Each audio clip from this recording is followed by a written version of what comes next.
पिले आज आस आम पढ़ा वृक्ष महात्म्य।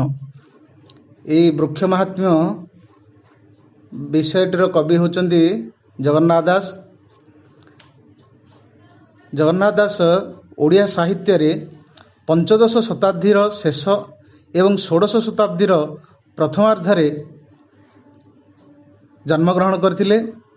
आउ से हेउछंती जड़े अमर स्रष्टा। ओडिया जाति पाई जगन्नाथ दासंकर ओडिया भागवत एक श्रेष्ठ अवदान। यह संस्कृत भाषा रे रचित श्रीमद् भागवत ग्रंथर आक्षरिक अनुवाद नुहे। कहीं ना श्रीमद् भागवतम हेउची तांको मूल लेखा टी हेउची संस्कृत भाषा रे, किंतु जगन्नाथ दास जो लिखिचंदी हमर भागवत एटा नवाक्षर छंदर लिखा हैची एवं यह आमर ओडिशार घरे घरे ई जगन्नाथ दासंकर भागवत को ही समस्ते जानती। आउ ए जो मूल ग्रंथर जो अंश समाज पाई विशेष उपयोगी नुहे ताहा जगन्नाथ दास ताकू संक्षिप्त कर देइछंती। जो अंश समाज पाई अधिक उपयोगी ताहाकू से संप्रसारित करी वर्णना करछंती। लोकप्रियता दृष्टि जगन्नाथ दासंकर भागवत ओडिशार घरे घरे आदृत।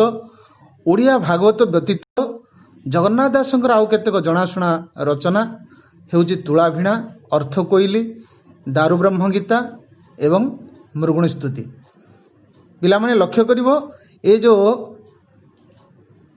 भागवत छड़ा जगन्नाथ दासंकर आउ चारोटी लेखा तांकर अछि प्रकाश पाइछि, जोड़ा कि तुलाभिणा, अर्थ कोइली, दारु ब्रह्म गीता एवं मृगुणी स्तुति।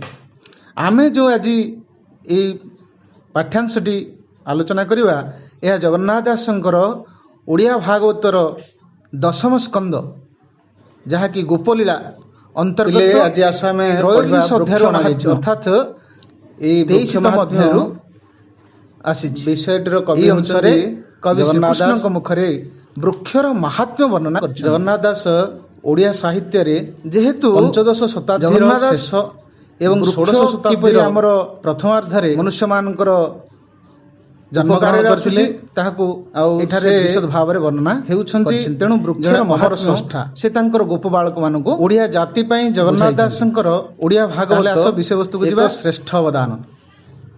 यह संस्कृत भाषा रे रचित श्रीमद् भागवत ग्रंथ कृष्ण आज्ञा पाई आक्षरिक अनुवाद गले तो स होई कहीं पादे मन श्रीमद् भागवतम मिलिले निज घरे जाई। तांको मूल लेखा टी हेउची संस्कृत भाषा। कृष्ण आज्ञा पाई जगन्नाथ दास जो लिखिचंदी एई भाव रे कृष्णकर आज्ञा पाई लिखा हैची। कृष्णकर निर्देश पाई कन्या अर्थात गोप बालिका ओडिशार घरे घरे तोष होई आनंद भली जगन्नाथ दासंकर भागवत संतुष्ट हेई समस्त कोन कले गोविंद पादे मन थोई मिलिले निज जो मूल ग्रंथर जो अंश समाज पई विशेष उपयोगी नुहे नाम जगन्नाथ दास से गोविंद पादे मन थोई से जो अंश समाज पई अधिक उपयोगी गले ताहाकू से गोपाल मेरे दामोदर लोकप्रियता दृष्टि गले दूर जगन्नाथ दासंकर भागवत ओडिसा रे घरे घरे आदृत जेतेबेले कन्या माने भागवत व्यतीत निज निज घर जगन्नाथ दासंकर आउ केतेक जनाशुना रचना अर्थात गोपाल मानक सहित अर्थ कोइली,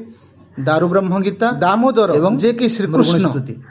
श्रीकृष्ण का नाम होछि दामोदर। ये जो दाम अर्थात दौड़ी उदर भागवत छड़ा जेतेबेले जगन्नाथ दासंकर दशमती आउ चारोटी को दौड़ी द्वारा बांधी तांकर अछि प्रकाश पाइछि, जोड़ा कि तुला दौड़ी द्वारा तांकर अर्थ कोइली बांधी थिवा दारु ब्रह्म अनेक नाम हला एवं दामोदर।